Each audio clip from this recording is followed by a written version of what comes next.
Welcome back to Rein in Your Herd. We are recording episode 4 today, and we are super excited to be sitting down with Jenny from GoHorse.com. So, Jenny and her mom are building a platform that connect equestrians with horse services. I think as equestrians, we've all had that moment where you need a farrier, you need a vet, you're looking for a new boarding barn, and you're searching on Google and you're not finding it. And they're working to address that problem. So right now they have over 13,000 equine businesses listed, and after 2 years of building and testing, they are launching a paid subscription in September. So they have a 20,000 sized audience online, and Jenny's here to tell us a little bit about how they built that audience, how it's helped their business, and where they're going from here. So welcome, Jenny. We're super excited to have you. Welcome. So I just kind of gave the nuts and bolts behind GoHorse, but can you tell us kind of the story from the first day that you had the idea that there was a need to where you are now? Sure. I'll try to keep it short too. My husband and I do horse boarding. We have 19 horses in Marietta, Georgia. Been doing it for about 17 years, and I don't know, probably 3 or 4 years ago, he and I were talking like, we always get these calls for things we don't do, and it became obvious that there was a need for like an easier way to find those things. Like people were calling us all the time about trail riding because we have boarding on the trails, but we don't offer trail riding. They were calling about pasture board. They wanted to come pet the horses, different needs like that. And that is, I'm serious. With GoHorse, we're like gonna make that a thing that people need to offer, like let people come pet your horses. This is a $20 experience. Oh, yeah, Molly Jane charges $5. Come on. I'm serious. It's like, especially in the city, it's like, it's definitely a need. Anyway, so it started all around boarding. We're like, okay, the current systems that are out there on the internet are not easy to search and use and compare, search by these specific things that people are always asking us. So we had that idea to build the platform around that, and then we were like, well, this makes just as much sense since we're using a map to incorporate all horse businesses like farriers, masseuses, equine dentists that don't really have much of a Google presence, as well as just being represented in the horse verbiage so that you can filter and search by these specific businesses that you're seeking. And the internet is the future. Right now everything is heavily word of mouth in the horse world, and that's a good thing. But people are searching more on the internet, the newer generation. So we're trying to answer that need, basically. Absolutely. I always talk about how with word of mouth, if somebody says, hey, you should hire so-and-so, the first thing I always do is I go look them up online because I want to know about them. So if you only get as far as you should hire so-and-so, and then I look you up online and I don't find you, right, word of mouth even doesn't work anymore if you don't have that online presence. Right. And reviews are, super strong. Yeah. Well, and another great thing about Google is a lot of times you get ranked well if you are backlinked to your website. So if you're on, say, like GoHorse, and your website is linked on that and it goes back to your presence, then you get ranked even higher for that because you're looking like an authority in that field. Right. So backlinking is really important. So trying to get your business out on, Google and GoHorse and all these places is really good. So I think it's really good to be on GoHorse. So you've been doing GoHorse for 2 years and you haven't been charging for this service. Why haven't you been charging it for, and why have you made it free for so long? We were very specific on this in the beginning. We're like, okay, well, right now we have 4 listings, and we're going to ask somebody to come pay to be on our service. We're like, that doesn't make sense. And that's what you see out there a lot, and failing because there's just nothing, I would look at that and be like, you have 4 listings. I'm not going to pay you, what is there? So we, put money aside and said, we're going to invest in this and be free, get lots of people on here where the information is valuable to users, which is, something we say literally every day, is this valuable to the user? So then at that point we have a user base and are drawing people in that now the horse businesses, want to advertise to. So now at this point we believe we have a big enough user base to go back to the horse businesses and say, this is worth paying for to show up more on our platform. Did I answer that? Oh yeah, and we'll always have the free option as well, because we want to have a complete database. And if you're paid only, you're going to be, only having the people that are willing to pay. And we want someone to come on and be able to see every barn around you, every farrier around you. Like that's our ultimate dream, is to see all your horses. Yeah, and I think that's so important. I think I saw you for the first time in, I think it was a Facebook ad, and Yeah. it was like, oh my gosh, I'd be stupid not to be on here. Like, I was 100% off task. I had a mile long, and all of a sudden I'm creating a GoHorse listing. But it was a no-brainer. And that's exactly. So I think you guys created that how you wanted to, which is awesome. Right. But I know a ton of people are getting business from their GoHorse listings, but I imagine it, wasn't like that at first. So can you kind of share those first moments that you were like, oh my gosh, this is working. People are seeing value here. Yeah. The most shocking one was when we had created the site. We weren't advertising at all. And we had, we were testing. We were still in testing. So it was live, but, we weren't advertising. So we're going in there creating our own fake listings and seeing how things work.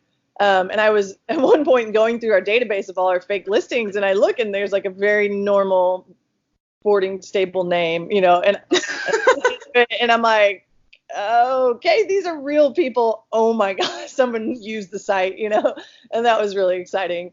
I still know their name, and I talked to them randomly because I reached out to them. I'm like, what was your experience? What did you think? That's cool. That's awesome. Yeah, it was very exciting. And then, I'm still just super, I don't want to say humble about it, but anytime I hear something positive, people are like, oh yeah, we put it out there and we're filling our spaces. We're just like, what? Really? Wow. It's like the dream come true. It's, that it is working. Yeah, we've just had several people, reach back out to us and tell us they've filled up their empty spaces. My farrier personally told me, he's like, hey, I had someone from GoHorse call me the other day. I was like, awesome. Yes. Yeah. Yes. And then we also, so we have forms on our page. Right now it's just for stables, but so we can see the forms that users are submitting to ask the barns what they offer. So we know, we have that as well as for feedback. Anyways, people reaching out. Yeah, I had first heard about it from Laura, and I was like, oh my gosh, and I Googled it and went on there, and then immediately I made mine, and then I got my clients up there. One does horse retreats, so I was getting her out there, and I was really excited. Cool, thank you. Uh-huh. Yes. So you've built a really large audience, like 20,000 followers on Facebook, either through paid or organic strategies. Can you share what the growth looked like, and was there one breakthrough moment, or was it kind of like a slow, steady climb? Yeah, for us it was definitely a slow and steady climb. Tried several strategies in the beginning. Since we were smaller, we did more paid. I did just a standard ad that did a quick elevator pitch, see all the listing, see all horse businesses around you, something very simple, with a picture of multiple horse businesses. And so that was getting our user audience, because everybody likes that. Yeah, they're like, yeah, that'd be great, I want to see things around me on a map. So we did a bunch of that in the beginning just to get our likes up, and that kind of helped give us more, a substantial presence that we probably, I don't know the numbers on actually how many we pulled that way. Then when we transferred over to doing paid ads for getting the horse businesses on, that brought us a lot of likes as well. So we were already putting the money out there with the advertising, but also getting people to sign up on GoHorse, and then additionally getting likes from it. So that was the better win. And the big thing that Facebook created was allowing us to invite everyone, which is very tedious. I'm sure Airbnb does not do that. When you're starting small, you're like, hey, come like us. So we would go through every one of our ads every day and go back through and invite everyone. It was probably 10 or 20%. On the question, that'll be fine. Okay. So I want to point out something that Jenny said when she answered this question that's really important. She's doing a paid ad, but she was giving away something free. So when you start out in the beginning doing paid ads, you don't want to say, come out and pay for a 6 lesson sequence from me and give me, $1,000, because people aren't ready for that yet because they don't know you. She's giving away something that's a huge value that's for free. Come check it out. See barns around you. Get your business on our map for free. And that is going to get a lot more momentum than trying to convert people. So now that we talked about ads, can you talk a little bit about what organic strategies have worked best for you, maybe for someone who doesn't have an ad spend right away or wants to try it organically in terms of growing that audience? I mean, props to everyone that is able to do this. It's definitely a harder thing to tackle. We were blessed in the sense that we have people submitting photos to us in their with their horse businesses, so we were able to have that what's the word? I can't think of it. Choice. We had choices. Whereas like coming up with your own content, like, wow, that's awesome that people that do that. So we definitely had lots of content that we could put back out there. So strategies for organic stuff that we learned pretty quickly. What caught people's eye was just beautiful pictures, eye-catching pictures. Recently, we had an equine photographer that we posted her pictures up, and people love to share stuff like that. Like, oh wow, how cool would it be if my horse looked like this? And so that one got like 30 shares and 10,000 views. Posting things that are unique or different. The standard horse is not too exciting, but like unique arena footing for us, or a really crazy cool aerial of a stunning barn design. A big one we got was this guy, a farrier, had aluminum hot pink shoes, and everybody was sharing that. Like things they haven't seen before. I mean, those are the ones that buzz. The other thing would be we would get some passionate people that were passionate about GoHorse and just like, oh my God, I love this idea. And so we would create a post about their business, and then they would share it, and it would say GoHorse, a post from GoHorse, and then they would talk about GoHorse, and then other people would share it that way. Like, so getting people that are passionate about what you're doing to spread the word obviously is always powerful organically. It's coming from someone they know. Absolutely.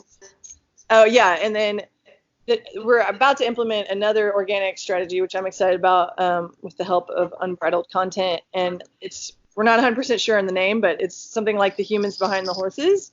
And we really want to get some creative, like, and also real pictures of the people that own these barns and these businesses that are on GoHorse. And we're going to ask them some deeper questions and kind of have like a quote from that person that we hope will like ring true to people's hearts and kind of be more than the norm, kind of break through the social barrier and make people feel related to, basically, that we're not, there's a lot of like perfect horse images out there, and we want to be real. Like GoHorse is everyone, which is the 2 horse barns and the 200 horse barns, and everybody's out there just trying to make it, and we kind of want to relate to people in that sense. So we're hoping that will be a good organic strategy as well. I'm so excited for that, because I think it's just so easy to feel isolated, especially in the horse industry when, a lot of people are remote, you're out there by yourself, you have your family and your business, and you're trying to make it work. I think this is really going to help bring people together. I'm very, very excited. Yeah. Cool. Yeah, that's awesome. I'm really excited for that just by hearing it. So that'll be really cool. So after talking about how many different strategies, can you think of a specific post that really just took off? Our biggest one probably was we did a couple giveaways, and in this one specifically, it was like $100 weaver pad, saddle pad, Western pad, and it was the classic, like, you can win this, you have to do these 3 things, share, like, and comment, or tag 3 friends, and that went really big. I think we had like 35,000 or 40,000, exposures or whatever that's called, and then impressions, and then like 150 plus shares, and everybody was super into it. I mean, like, that was a really fun one. And then I think right after that, you guys can explain it maybe more, or maybe I heard wrong, but like they really started penalizing anybody that said share, like, posts. So It was harder to do those posts. So like that was like the peak and the end of that strategy for us. Yeah, now you have to get creative. Yeah, you get dinged for it. Yeah, trying to get engagement. Like share an emoji or something. Yeah. Yeah. They're catching those keywords when you try to get engagement for sure. Right. But I mean, other than that, it's like the post that I mentioned earlier. Awesome. Yeah. So we always try to do a halfway break in the podcast where we give a little pony update. And so since April and I have been talking about our ponies quite a lot, we're really happy to have Jenny here to fill the pony update for us. So kind of tell us your life of horses, what you do with them now. Give us a great horse story. Okay. The quick is that like I grew up just dreaming of horses and had My Little Ponies and all that. We lived in the suburbs. My dad would take us riding at Double TK Ranch like once a month. We'd get slushies afterwards. You know, he led us on ponies. Now a parent, like I look back, I'm like, oh, so much sacrifice. You know, it was so sweet. And eventually we were old enough to ride, you know, and we would go back and he would ride and we would ride. And it was a small like area we covered. It was probably 50 acres or something, you know. Right. And it's just cute. Like we just loved it every time. And then my parents always tell the joke of like when I was 16, they said, do you want to move into a neighborhood with a slide and a pool, or do you want to move to a horse farm? And we were just like, horse farm. Are you joking? Like, so that was our like dream come true. I was 16. And so we moved in and we had a Tennessee Walker and like a grade gated horse. I don't even know what she was, Sassy. And we started out riding in saddles and then got bored and just did bareback and shorts and literally were galloping without helmets, you know, through this 3,000 acre national forest that we lived on, which is amazing. Oh my God. So, yeah, I mean, yeah, and that's where we live now, actually. And so then I kind of got tired of horses in my college years. I was whatever, you know, I was in college. And then coming back, I was like, hey, I really miss having horses. And I think that we have a valuable property because we're on the park, I think, you know, and of course we did in the middle of the city. So we started boarding with like 2 horses for like a third of the rate I board at now. It's funny looking back. And anyway, so then I got my own horse, Dom. He was a 16-2 quarter horse. That was my first personal horse that I bought like when I was 24. And I had never really learned like official riding. So with him, I learned kind of like hunter style. And then I sold him because he was just really backed up by the leg and lazy. I mean, we broke him of that, but he just wasn't forward and I wanted a more forward horse. So anyways, then I love a horse, which is Lucy. And she was a half Arab, quarter Trakehner, quarter thoroughbred. Yeah, she was fun, and she was forward, and I loved her, and we did dressage with her, and I had an amazing trainer for about 6 months, and then she tore her deep flexor tendon, and that was like saddest day ever. Did a year of recovery, yada yada. There goes the story, and had her for 4 years, had 2 children, basically ended up selling her. Was very sad, but something I had decided to do, and I don't regret it. But anyways, then I had a 3rd child. I mean, it's been craziness ever since, and I haven't gotten a new horse, which has been good for me right now, actually.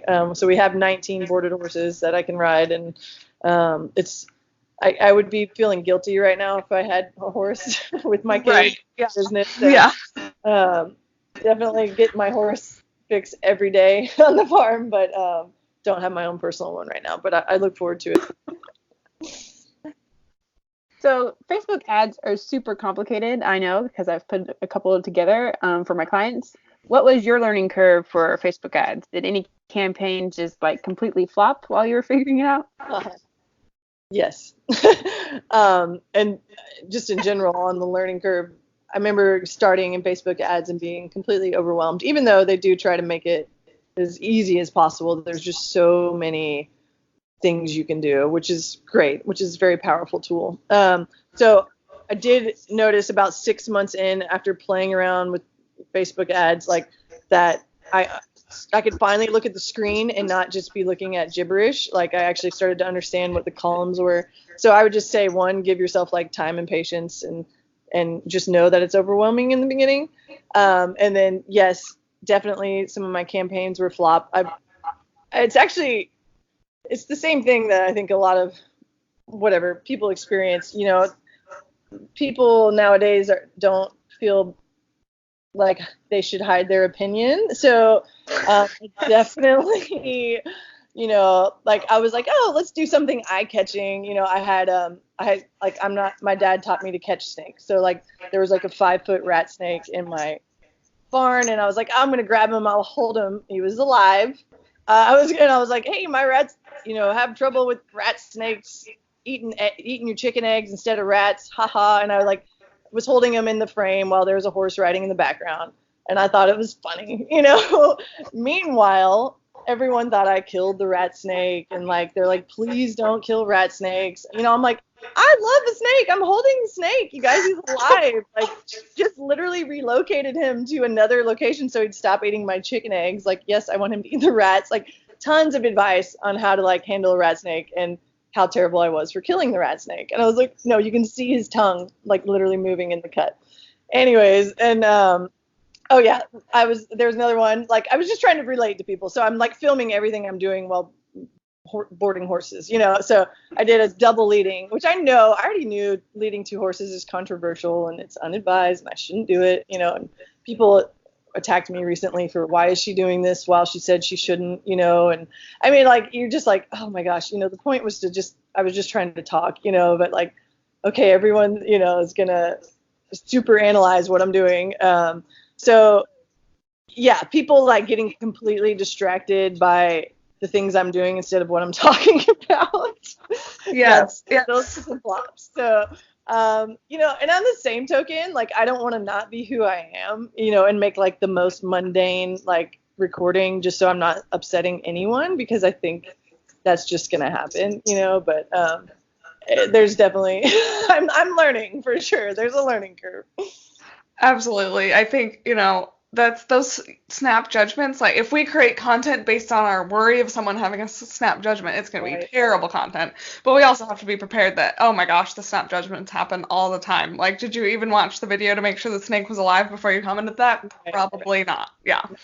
Right. Yeah. Well, and sometimes the controversial things are almost good at a point, because then you're getting even more engagement, even if it is negative. Like, you're still getting the engagement. And a lot of people are watching it and like, okay, yeah, she's double leading the horses, but the horses are obviously like in their pasture in a normal environment. Like, if something went wrong, she could let go of the leads and walk away. So like, you're gonna get both sides, and you kind of get to see like, who's my audience and who isn't. Right. Which is, exactly. The truth is like the squeaky wheel gets the grease. What's the end of that one? But like, there's all these nice wheels that are just fine, and then it's just that one wheel, and you try to focus on the one negative or the 2 negative comments when you have like 500 likes on that. It's like, it's just 2 people that have a negative opinion. Of course, that's fine. Totally. So actually that leads me into a perfect segue for our next question. So you have had some very successful Facebook ads after this kind of like learning curve and figuring it out and figuring out your audience and stuff. So do you kind of have any tips and tricks to share for narrowing down what you should be focusing on? And you can take that from an audience perspective or a content perspective, but kind of like, what's some advice to have that first successful one? Yeah. Well, first of all, Facebook has their awesome new tool that they did, I don't know, 6 months ago, where you can do like, 5 or 6 different types of media, 5 or 6 different types of headlines, 5 or 6 different types of newsfeed. So, and then they just literally jumble it all out there and find like the best combo. So that's amazing. So tips and tricks would be to make whatever the number is, 5 or 6, of each of those, and put it into that Facebook ad system and let them figure it out for you. What that did figure out for me, as well as just trial and error, was that it's valuable to have a horse in the shot with me. It immediately identifies them if their computer's on mute. It identifies me as a person with a horse. We tried no horse. We tried my handsome husband. We tried different things, and they like didn't care about my husband, which I was like, for sure they'll care. I think maybe if he would have had a horse, it probably would have gone over better. But the most successful by far was for me doing a selfie shot with a horse next to me. That one got like, I mean, double, and so I think my evaluation is that's just more real. Actually I saw some other girl on a totally different thing do a selfie shot, and I was like, that's real. It's just her. You can tell nobody else is filming with her. It's not a film crew. I'm a real person, and here I am with my horse. I just want y'all to know me and why I created Go. It's good engagement, especially your live videos. What is that always like?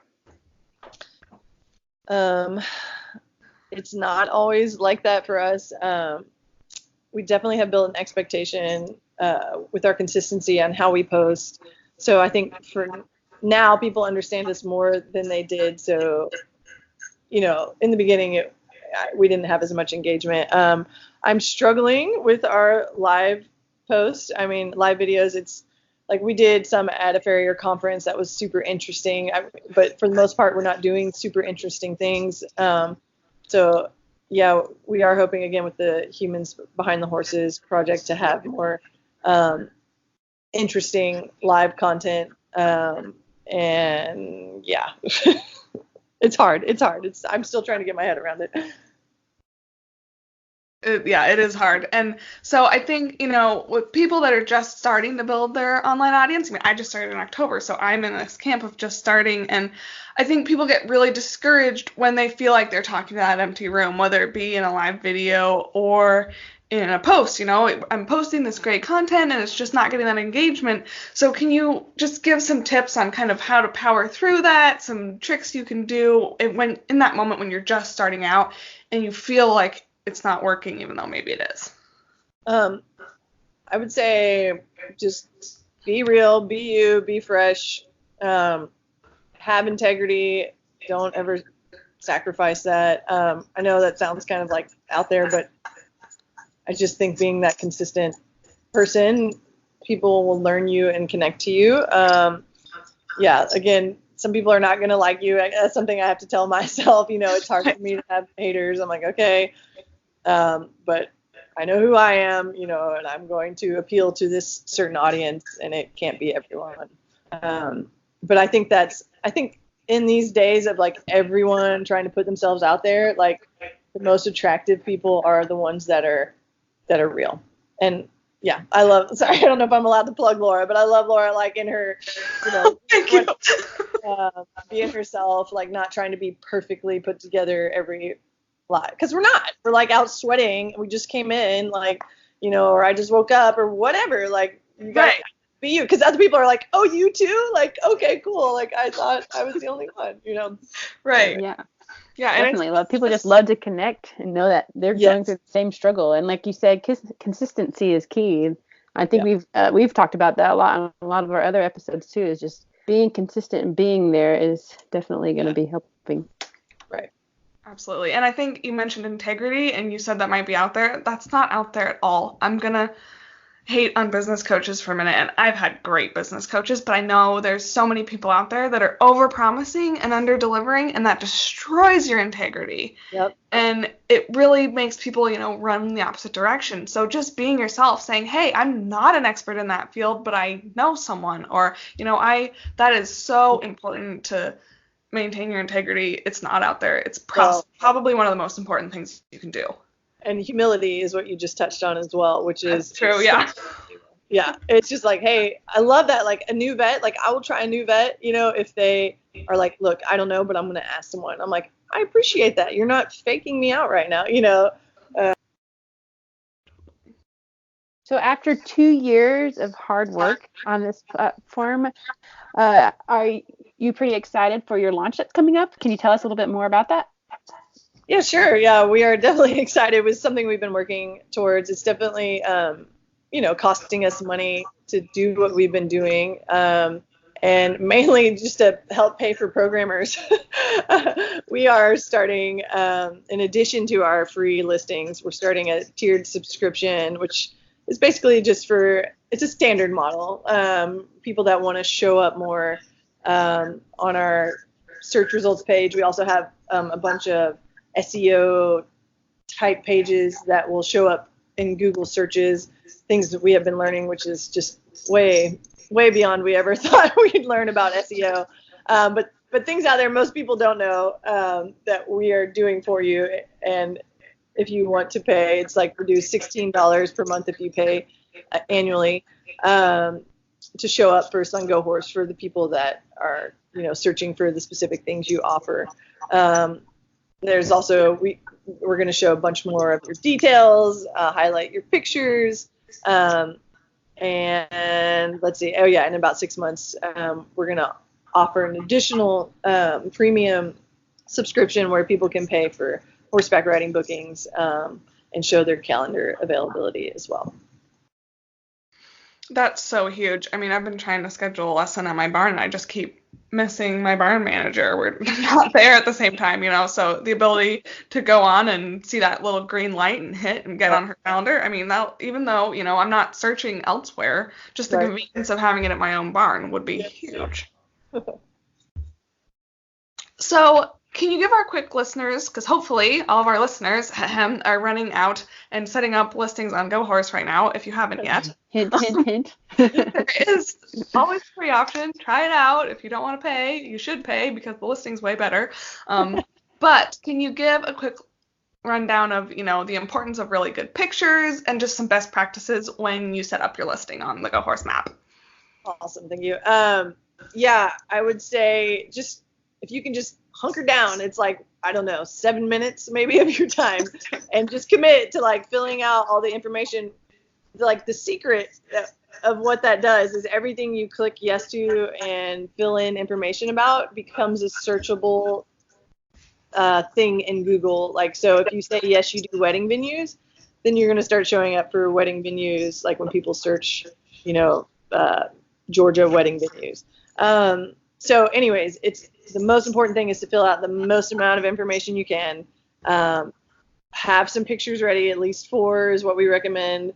Of even if you're a farrier or masseuse, whatever, like just of you doing that. If people are visual and they want to see that, and it pictures sell. And then after that, you're good, and all you have to do is go back on and like update maybe every 6 months to a year if you change your pricing. For stables, if you change your availability, things like that. But it's pretty simple. Just give us those 7 minutes. Absolutely. And if you're wondering, because I'm a home-based business, but I never meet with my clients at my house because that would be weird to bring you into my bedroom with me. So I hid my address. So that's totally possible. If, you don't want people just dropping by your barn, or you're a farrier and you travel, you don't have to it's just a picture on a map in your general area. You don't have to give out your address with a GoHorse listing if you don't want to. Yeah, Laura and I were talking about this before because I'm remote too, and I was like, well, and I've worked in Iceland and all this, Germany and all these other places, so it's good to hide my address because really I'm not there anyways. Yes, and we were kind of laughing because it is in the general area, and I have a horse trailer on my front lawn, and I live in the suburbs, so no one else has a horse trailer on their front lawn. So I was like, if you really wanted to find me, you probably could. Yeah. But Jenny, we can't thank you enough for taking time to come on and chat with us today. This was so much fun. You guys, if you're listening right now, go sign up on GoHorse.com. Again, 7 minutes, and it just might. Yes, thanks for being on.